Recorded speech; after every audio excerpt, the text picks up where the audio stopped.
references to WikiLeaks founder Julian Assange in an unsealed court filing, suggesting he might be criminally charged. The developments could have significant implications for the Mueller investigation.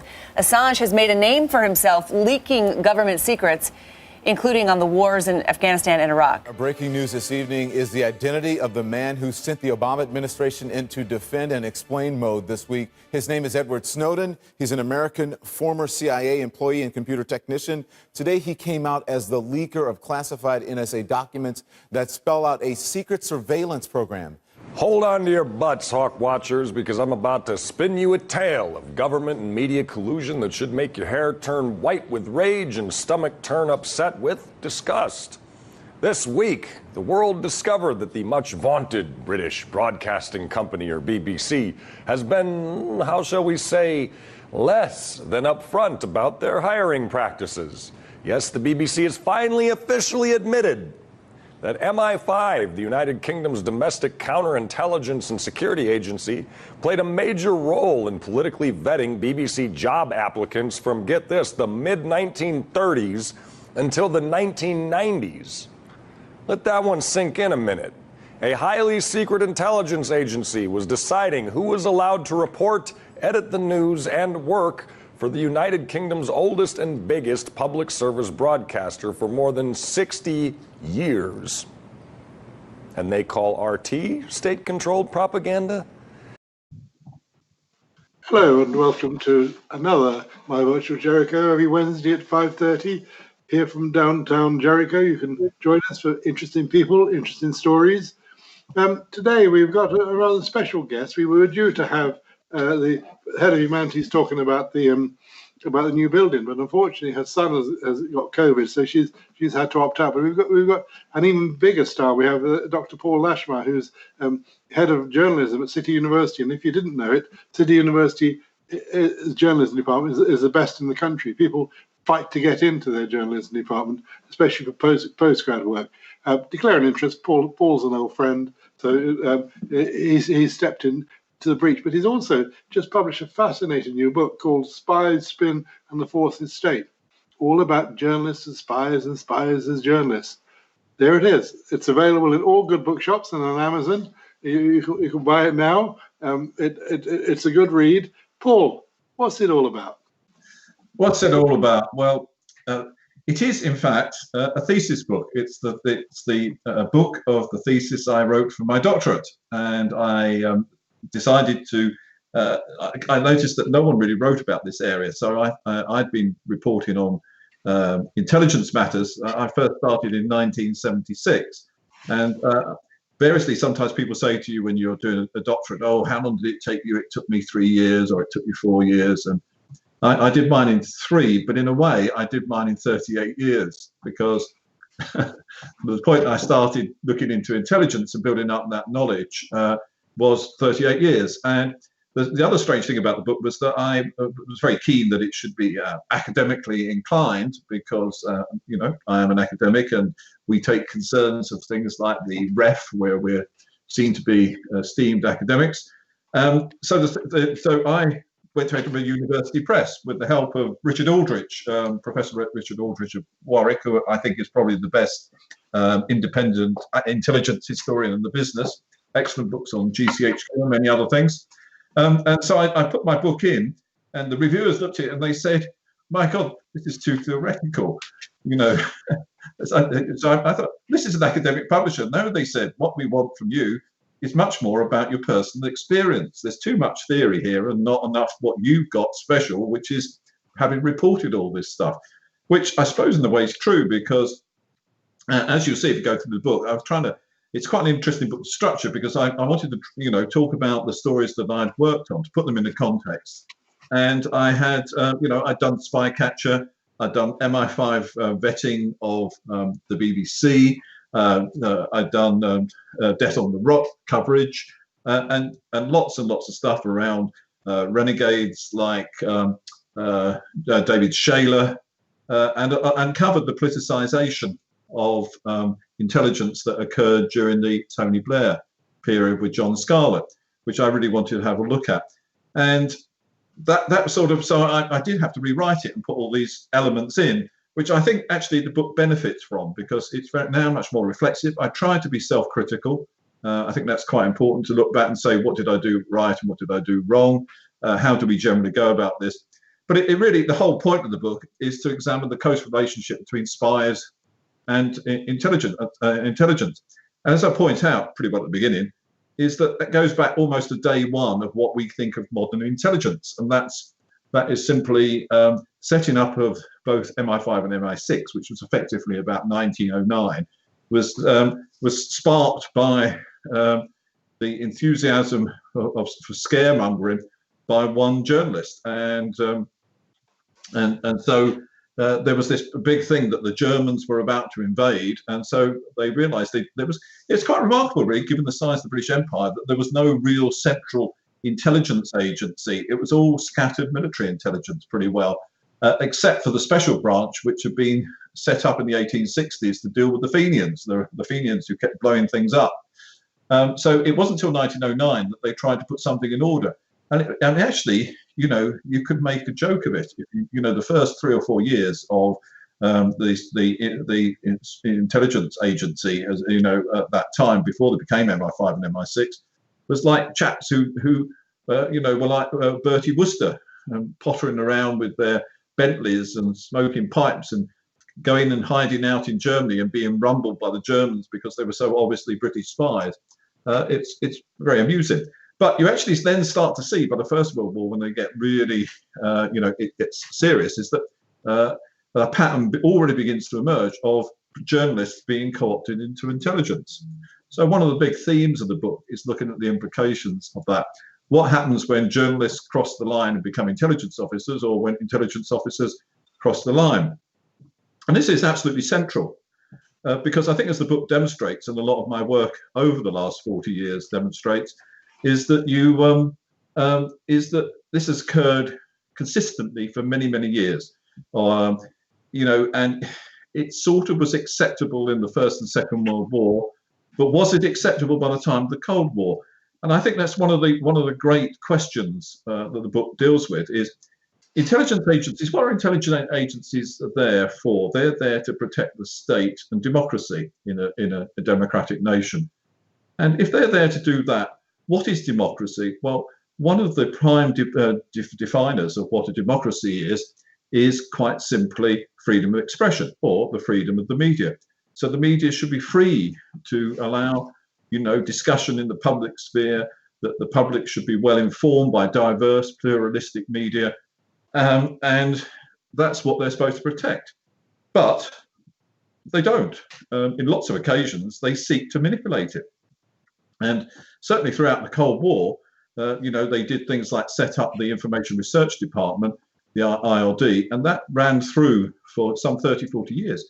And it completely skewed for a certain sections of the media, particularly people who were specialists in international politics and Russia and China. It completely skewed the politics, because the politics of the people who were given the information tend to be centrist or people of the right. The left were excluded. So, I wish, as an academic, as I would wish for the British German, I jest in to some degree, it would be very nice if every week someone sent me a package of sanitized intelligence that no one else had, and I could use that as part of my research, academic research, or my journalism. It would save me a lot of hard work and bother. But that's what happened. There were, at peak, over 100 British journalists who received different kinds of information on a weekly basis. And they could, they could slot that into their output on the Times or the Telegraph or the Observer, whoever they happened to be working for, and it made them look incredibly well informed. In fact, they were conduits, and this is a real big issue. And one of the arguments I make is that kind of engagement is that intelligence agencies fundamentally undermine the very thing they're supposed to be set out to protect, which is an interesting conundrum, and one that I don't think is completely resolved. And they've been using cover, intelligence agents have been using journalistic cover since day one and before, and in the book I go back historically to people like Defoe and others who were clearly operating on both sides of the line, and that's continued up to quite recently.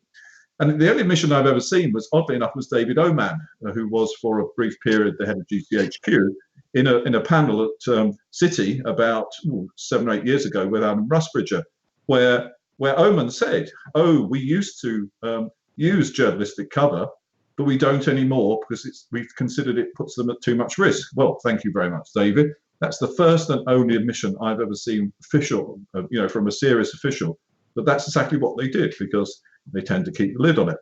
So that's sort of the keystone. But along the way, I've tried to cover a wide range of things. And it's not just about journalists who become work for intelligence or intelligence using cover, but it tries to put in some kind of historical context. But it also looks at the last 20 years since 9/11 with a view to considering quite how our world has changed as a result of the response to terrorism. And, what are intelligence agencies there for? How efficient are they? And accountability.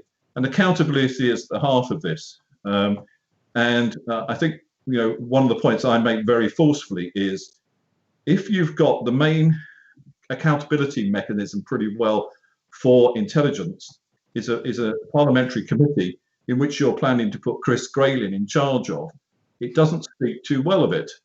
And you'll know that I'm talking about the Intelligence Security Committee, where, in fact, Grayling didn't make it because another Conservative MP called Justin Lewis effectively counter-couped the imposition by number 10. But it demonstrates how contingent the effectiveness of the Select Committee, which, as I say, is the primary mechanism. There are now more, and it's more complicated. But it does demonstrate how weak the system is. And the way that you can demonstrate this is that for a long period, the Intelligence Security Committee, they were more cheerleaders than they were guardians. Their critical level was very low, very poor. Even people pretty close to intelligence admitted that the ISC was really not up to the job. And certainly during the period where Sir Malcolm Rifkin was the chair, I really don't think they were effective.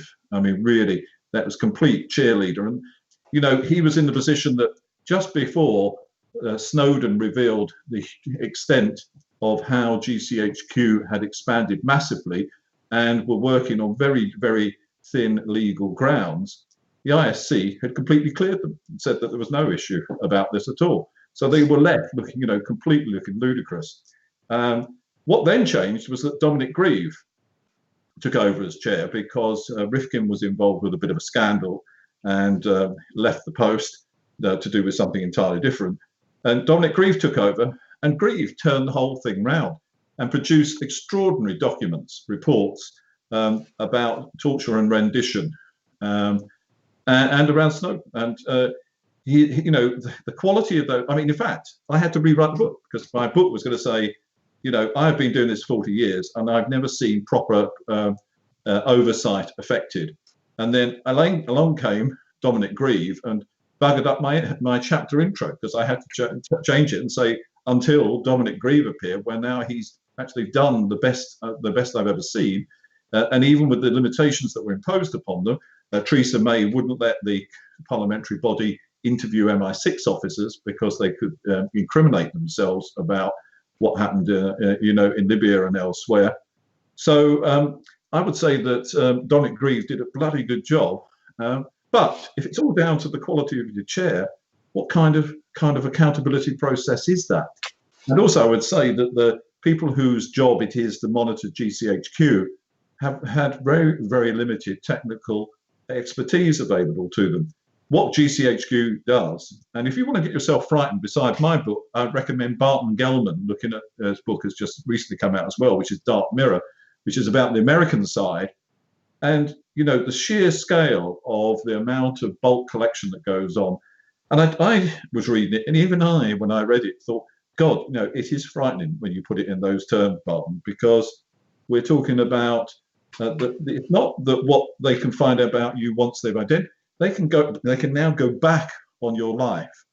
They have huge amount of metadata on just about everybody, and the intelligence agencies can now look to see who you are, what you did.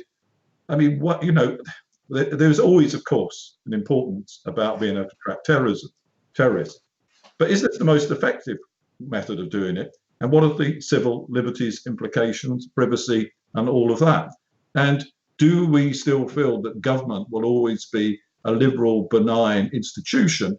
Or what happens if an instrument of that power falls into the hands of an authoritarian populist government, which perhaps doesn't seem as unrealistic as it might have done 4 or 5 years ago? And when we start thinking about those things, then we start to get a bit twitchy, and we think perhaps oversight should be a bit more effective. And we need to start to think about that a bit more carefully. So I think that's a sort of reasonable introduction to. Okay, Paul. Why and when did you become fascinated with intelligence? I'm a child of Watergate, I think, is the truth of the matter. You know, I'm a child of empire at one level, and I can tell a Merlin engine. I'm a big fan of all things British and empire I was. And I think I then was like many of my generation of people who grew up. I'm not a 60s person, I'm more of a 70s. I'm a bit that age difference. And I was very taken with the challenges. And it was blatantly obvious to me, I think, as a young person, that intelligence was completely out of hand. Along came Watergate, but more importantly was all the investigations into the CIA.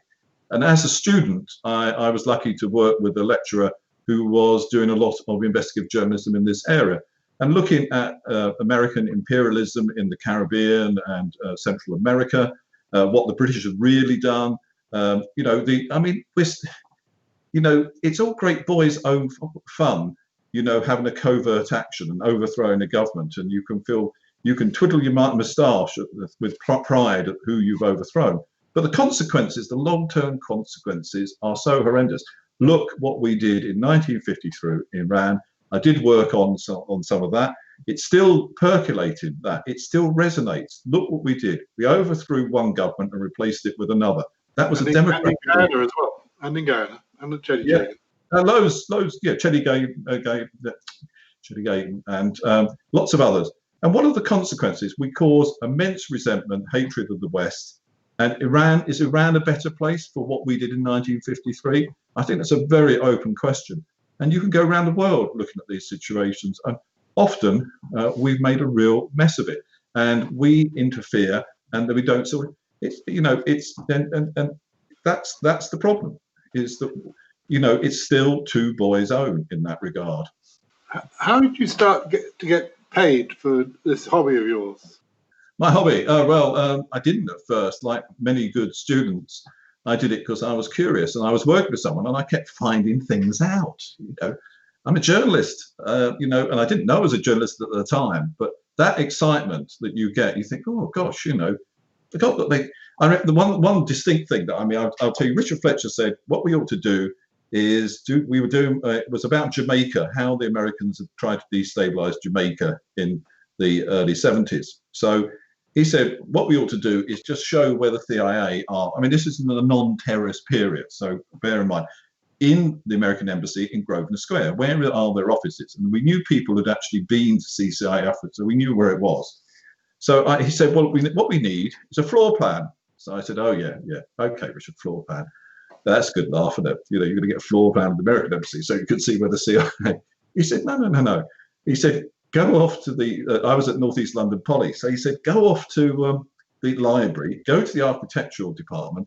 And I think it's Erin Sareen, whoever the architect was famous. Look up all the papers, just look up the magazines before until you find one about. So I go in and I dig around in the library, and good Lord, here I get a floor plan of the American embassy as it had been designed. So I come back, we photocopy it, and we put X marks the spot. Anybody who's worked for World in Action knows X must mark the spot on many occasions.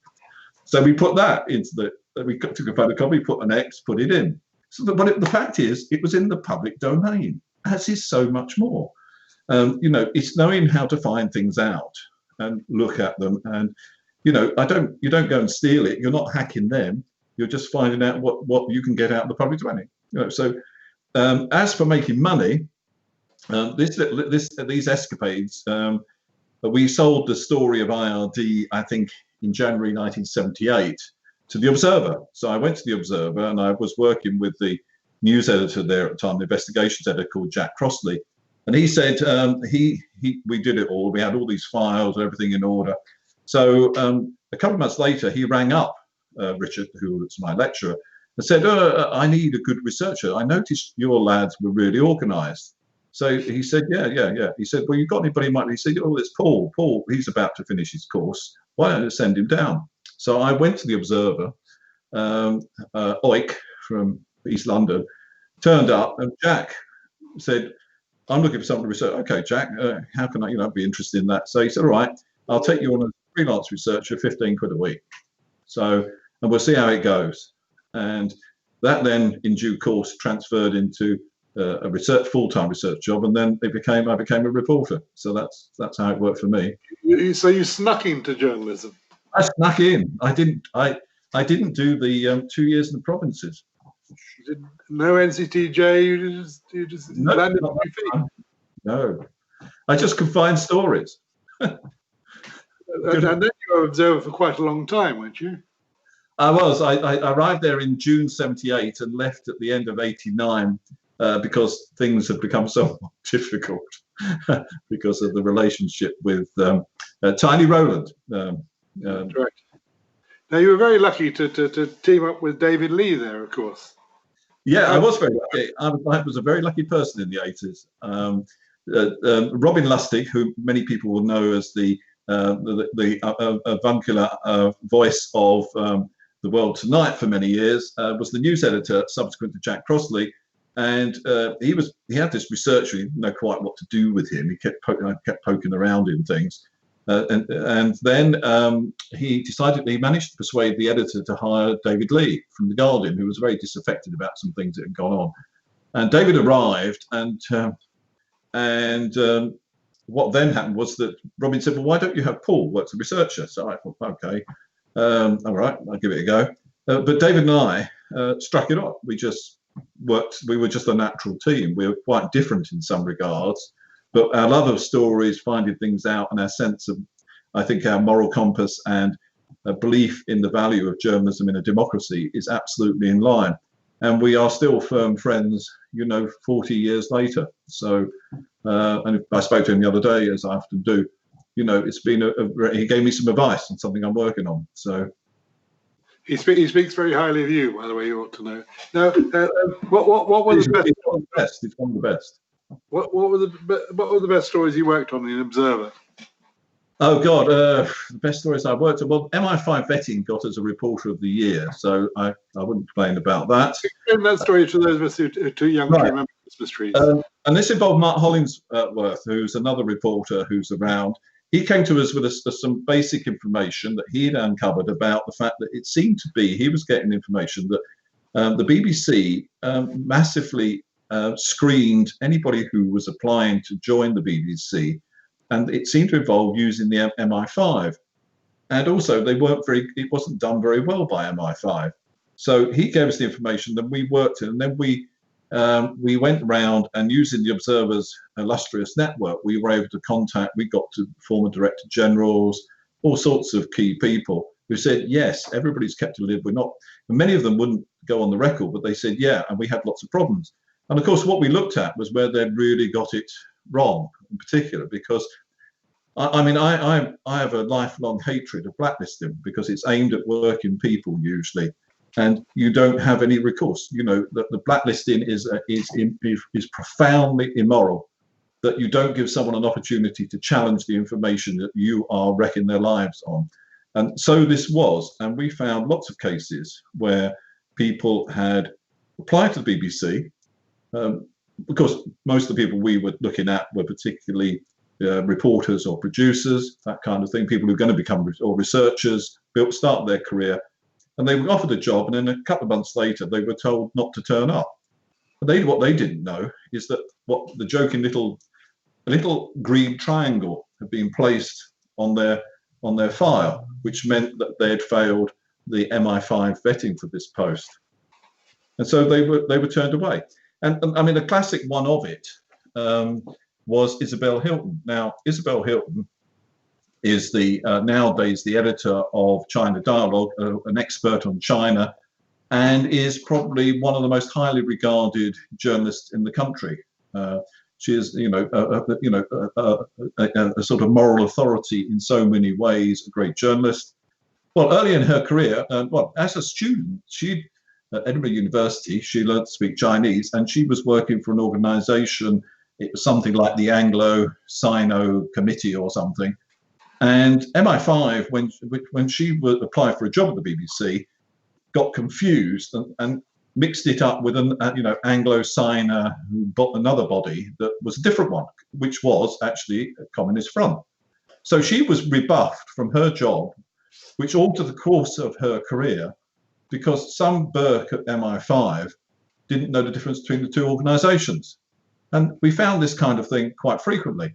Or the fact that, somebody's brother had become a communist was enough in some cases. And I'm still uncovering people that seem to have. Well, I told you the other day, didn't I, about a man who became the deputy editor of Watchdog, who was offered a job and then heard nothing early on, and then heard nothing. Then he pushed it and realised that he'd been a naughty lefty at Oxford, and they'd worked that one out.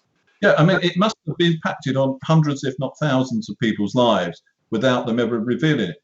So that was what we revealed, and it had and the other thing was, the other day I'd also discovered that Roy Jenkins, the once prominent centrist Labour politician and founder of the SDP from the 70s and 80s, he was blacklisted earlier on.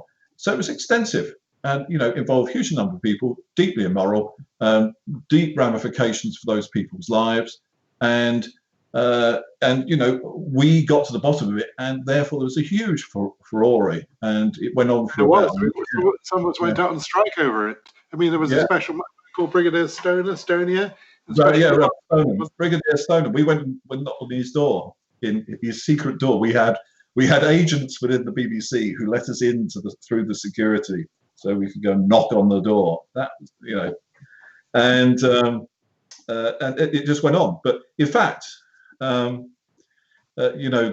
then replaced him with a Marine officer who made some extraordinary statements subsequently, which it just went on for ages, and and I've seen justifications of it subsequently. It is completely and utterly unjustifiable. Did you change anything? Yeah, it stopped ultimately.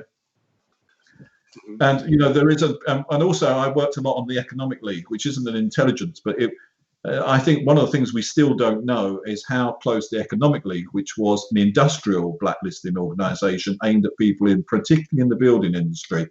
And I was on the Observer, and I worked with people on World in Action, and we got loads of documents and lots of evidence that they had been blacking people without justification, and they made lots of errors.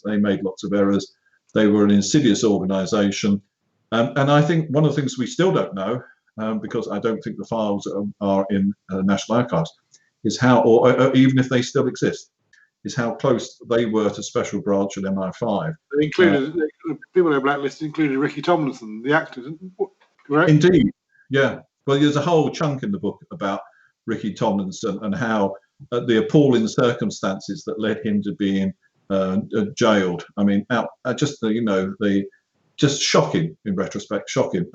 And trade unionists, that's the other thing. Trade unionists, they were subject. There were, there is a real problem with accountability with intelligence. If you give people a lot of power and then tell them to operate in secret, they always, this is a Lashmar law, but I don't think it's in any way unique, is that they will expand the envelope of their activities to meddle in things that they should have no interest in whatsoever. And knocking out trade unionists by setting them up and getting articles planted in right-wing newspapers is not a democratic process, and it is inappropriate and should be illegal. But I mean, you were at the Observer, and you publicly then went on to name some people at the Observer who had intelligence links. Did that make you popular? I mean, how did you find out? Well, it depends. which ones are you referring to? Because I rarely ever named anybody who didn't, who we don't name we've avoided naming intelligence people unless there was a very good reason to do so. So this is just as journalists who had intelligence links. Oh yeah. Well, indeed. Well, mostly the ones that there is a clear linkage between intelligence and literature and fine writing, and there's a whole host. Graham Greene, John le Carre. George Orwell. Yeah, I still say George Orwell's role in giving a list of suspected communists to IRD was not his best and finest moment by any means, and that was a big argument back in '99, as I recall. But Freddie Forsyth, Day of the Jackal, and all of that, he came clean that he was not, he wasn't a paid agent of MI6, but he did work for MI6. And he, finally coughed to that. And again, I worry about people who cross the line. Do you think it influences journalism? I think it does. Because he became an advocate for Biafra, of course, Freddie Forsyth, didn't he? Yeah. Well, he did indeed, and alongside someone called Jonathan Aiken, as I recall, who was formerly a in prison. Now, but I think that if you're a journalist, you're a journalist. You are not an intelligence officer. I'm a Mike Wallace man. There's a very famous debate between Mike Wallace and Peter Jennings back in '86, where it's a question of whether you intervene for your nation or whether you're a reporter. I take the view you're a reporter. Your higher calling is to report what you see, not to mislead, not to intervene on behalf of your country. And I think that's something it's quite complicated. I don't think it's a simple thing, but in the modern world, when we're very much more cosmopolitan, who are you reporting for? Which is your audience? If you're on The Guardian, you might say that's a British national newspaper. Yeah, but most of the people who read it live in Australia and America. So who are you reporting to? Yeah, there is a long line there. I mean, from Kim Philby, John le Carre, and they tend to be rather upper class, some of them as well, don't they?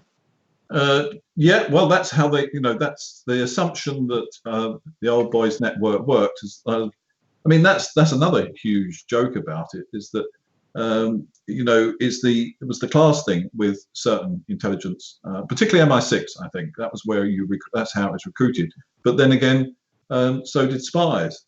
The Russians, and that's another sort of bizarre aspect of intelligence. Is the biggest threat to intelligence is their own intelligence officers who go maverick, and that's something they've never really completely resolved. Along the way, a lot of the most significant information to come out of intelligence that's been leaked to often what we would consider the other side, like the Russians or whoever, have been their own people. Is there a part of you that wished you'd worked in intelligence? I'm sympathetic. The biggest problem is that you, being critical, you are perceived as anti-intelligence, and I'm not anti-intelligence. I'm in favour of good intelligence, and I admire people who do those difficult things. And it takes a lot of bravery to do some of it. I spent a lot of time in Northern Ireland, and that there was a lot of people worked undercover there, very, very dangerous. And some got killed. Yeah, some got killed. But my point is, unless you've got absolutely rigorous oversight, it goes wrong every time. And of course, when you say it's, oh look to them, oh look, you've got all this wrong. And a good example, it's not strictly intelligence, but it's pretty close. Look at the SDS, which is that special branch linked group of undercover police officers who went from 1968 possibly until as late as 2010.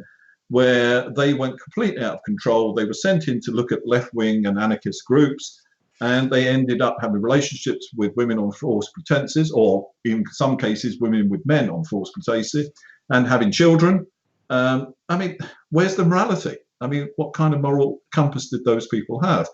And of course, if you now say to a senior metropolitan officer who will be in charge of that area, and they'll go, oh, it's all right now. So I have one of my notes in my book is the mechanism which I've named after the famous 1970s Free song, "It's All Right Now," because you go to the senior people every time they go, "It's all right now." 5 years down the line, all happens again.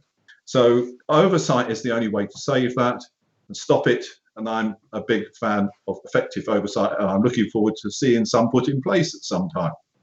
Have you ever been tapped up? No, I haven't. Don't come from the right class on some. Well, no, I mean, the MI5 and MI6 are now more democratic. Have they never ever tried to tap you up? No, I think no, I have never been tapped up. I know there's lots of journalists who have. There's lots of journalists. I saw the other day that one of the Shane, what's his name? The New York Times reporter, Scott Shane, probably one of the best national insecurity reporters of his generation.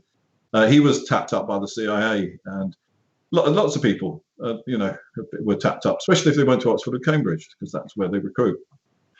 How can you tell when a journalist has crossed the line? Well, retrospectively, usually. Later down the line when they admit to it, and there's quite a lot of that. I mean, one of the things I think is useful about the book is I've actually compiled a huge number of examples to make the case. So when I've given the history, because I felt it was necessary to tell the history since 1909, I do sort of make the point throughout how closely intertwined intelligence and journalism are, and make the point that isn't by and large a good thing. Where that intersection happens, other unfortunate, undemocratic practices rear their ugly heads. But journalists, policemen, and intelligence, they all do the same sort of job. They want to find out things that people don't want you to find out. Of course, this part of me is a policeman, part of me is a spy. I've got an empathetic nature, but what I am is a journalist, and that remains the guy.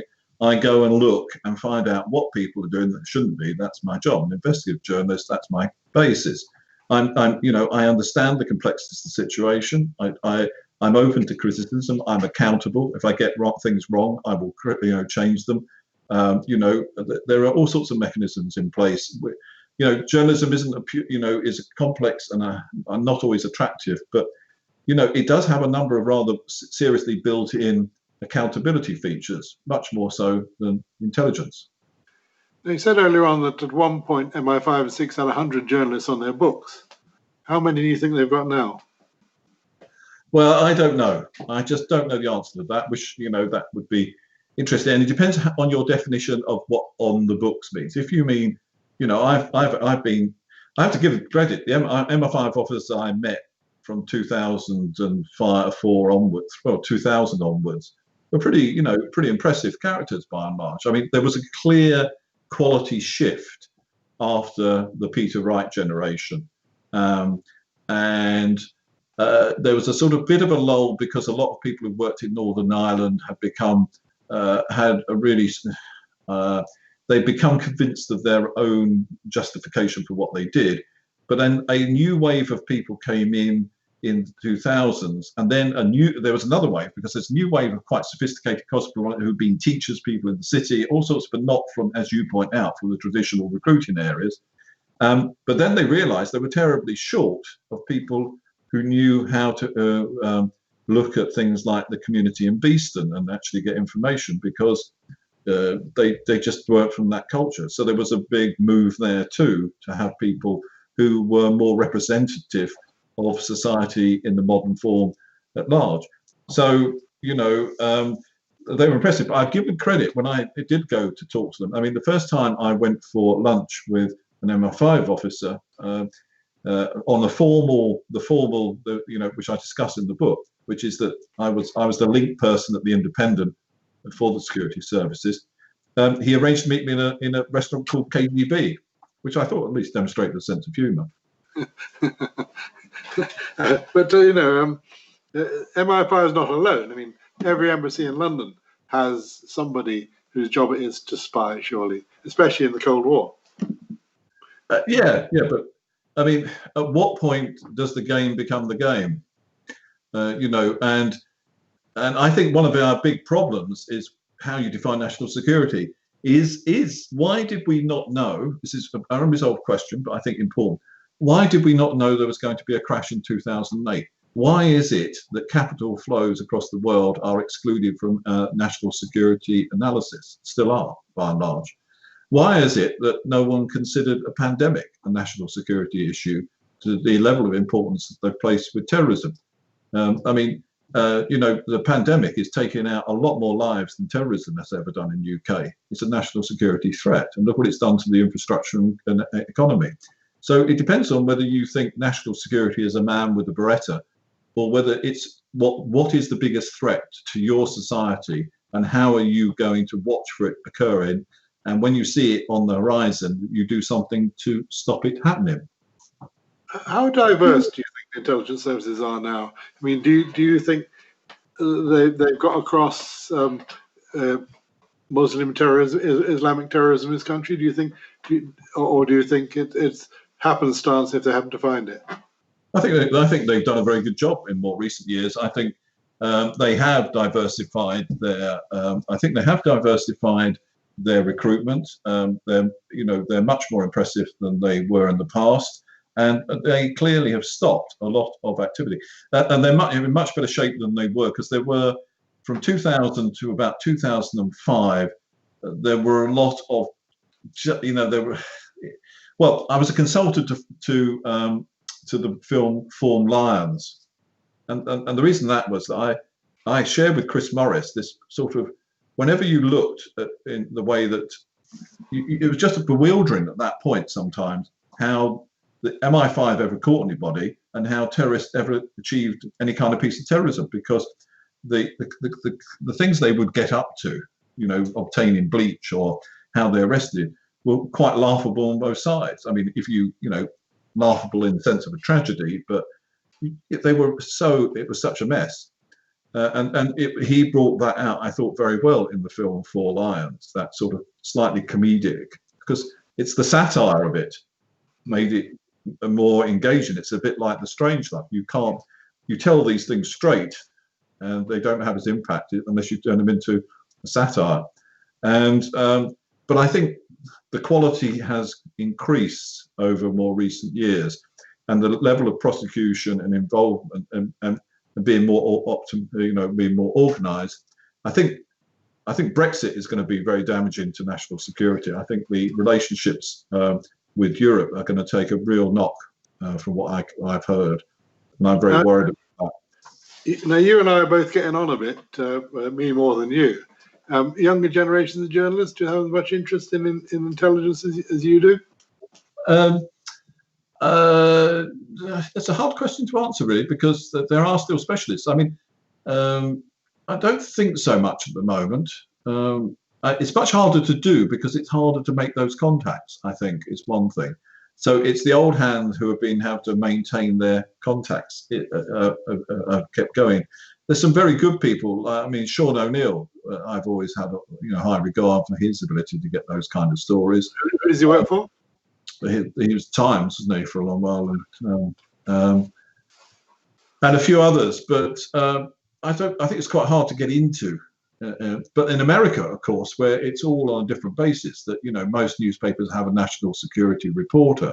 There are dozens of national security reporters, and they have press offices. We're still in a very limited form of this. GCHQ does not have a press office except to tell you how two things: how they are in the community, and to say that they are fantastic equal opportunities employers. The only people who can get inside GCHQ are preferred people like the BBC national security correspondents, who they quite like, and they will open up things to get a news story for the BBC. Sorry, finish off, Paul. I was going to say, and I think Max Hastings also was given an opportunity to go to see the great computer at the centre of the donut in Cheltenham. Now bring it back to education. Your postgrad students, do any of them come up to you and say, I want to specialise in intelligence, want to specialise in spooks? Very few, but they do want to know about how you report terrorism, and that's something we do talk to them about. but the curiosity to know about the security state is not there.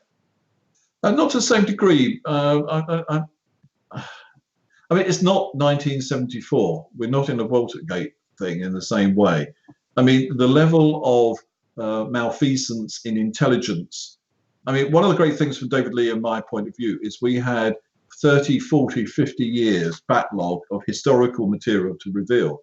When I start, I'm talking in the mid 70s that we were digging around on the Iran coup, because although it happened in 1953, really no one had talked about it. So we were able to hoover up all those stories, and really, so we had a field day in that regard, because once we got onto that scene, we mined it. I don't think, and now, by and large, most stories do get picked up. I mean, there's been some great reporting of rendition and torture. I mean, rendition and torture, extraordinary story, and Jack Straw has still a lot of questions to answer on that. So that would be something to pick up. But here, I think it's hard. It'll be a byproduct of something else, by and large. Let's end on a commercial. Now, you run the most successful journalism department in the country. How does one get into it? How do you get onto a master's course or similar?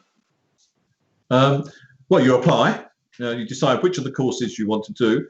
We do undergraduate, so we have an intake of undergraduates every year. We're very keen. That's less vocationally focused in the sense of it's most of the people who come to us for postgraduate want a job in journalism at the end of it in a fairly identifiable way.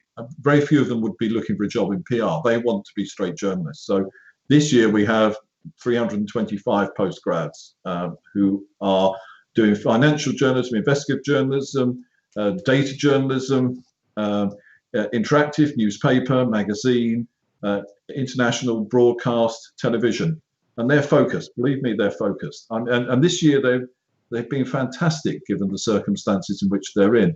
And we've been doing some face-to-face teaching, and both the staff and the students have gone for it. We're socially distanced. We have to do all sorts of cleaning. But, and the commitment of the students. They recognise that we're trying to help them start their careers, and they're very engaged. There's a very, very disciplined group of students going through at the moment, I find. Now, when you interview, what do you look for in a potential student, a potential journalist? Well, I think we interview for 7 or 8 main postgraduate courses, and I don't do the interviewing. I have done, but I don't. I have program directors. I think what they're looking for is a sense of passion that this is what they really want to do, and that there's good if they have some evidence that they really have some prior engagement with journalism. I mean, obviously a good degree from a good university helps, but if we believe in someone and we see that they've got potential, we will do what we can to help. We're looking for people who want to be journalists and want to improve their intellectual capabilities. It is a master's. We are concerned with extending people's intellectual and stimulating them and getting to read widely, but also so that they can walk out and they can go to a newsroom, as many do, and get a job. It's going to be tougher this year, but I still have hope for many. Now, last question. After 40 years, what lessons do you draw from journalism in terms of yourself and what it involves? Well, I'm an investigative journalist at heart. That's where my roots are. And I have been in a dying profession for 40 years, except it sort of refuses to die. And particularly people who are attracted to investigative journalism are a bit sort of difficult and stick in the mud, and they insist on persisting with this, even if they're not properly funded, and they find routes and they look for new ways of doing it. And in the last 10 years, we've seen the rise of philanthropic journalism, where you don't like Bureau Investigative Journalists, where they're doing fantastic work. And they find people who will fund them at a distance to let them do amazing journalism. And there's the Ferret in Scotland, there's Bristol Cable, there's a whole range of new things. And there's things like Bellingcat, which isn't really journalism, but it's not really intelligence, but it lies somewhere between. But they're doing remarkable things. revealing, of course, GRU officers. So again, looking at intelligence in it, but other people's intelligence agencies that have been up to no good. So I have to say to you that I am in a dying profession that refuses to die, and every time that someone thinks they've sorted it, up they pop again, causing mayhem and asking all those awkward questions and writing all those awkward stories or broadcasting that undercover footage that shows that someone in power has been doing something corrupt or wrong. Finally, remind us, and perhaps we can see the slide of the cover, remind us of the title of the book and how you can get it, please. Spies, Spin and the Fourth Estate, British Intelligence and the Media. Amazon are having a bit of a problem at the moment, so I put up, and if you go to the publishers, Edinburgh University Press, they've got a discount. I think it's new 30 hash, but that will get you a discount. It's $14.99 at full price, but at the paperback, of course, the hardback is somewhat more expensive, being an academic publisher. It's also available in other formats. And you can get it from Amazon, but you can also get it from your local bookshop. I'm led to believe it seems to be doing all right. I'm rather pleased. Very good. All right. Thank you very much, Paul, for a fascinating hour. Next week, next Wednesday, we're going to save the BBC. It's a BBC A Winter of Discontent, based on a book which I've just edited and published, the third one this year. That'll be chaired by Sir Anthony Selden, and some stars in that too: Rod Liddell, Gene Seaton, Paddy Barwise, David Elstein, because the BBC is firmly in the crosshairs of this government. So do join us for that. But maybe we could end with that nice man from Russia Today. Try hard not to show he's got a Russian accent. So if my control room in Walton wouldn't mind just running that VT again, and see you all next week. References to WikiLeaks founder Julian Assange in an unsealed court filing suggesting he might be criminally charged. The developments could have significant implications for the Mueller investigation.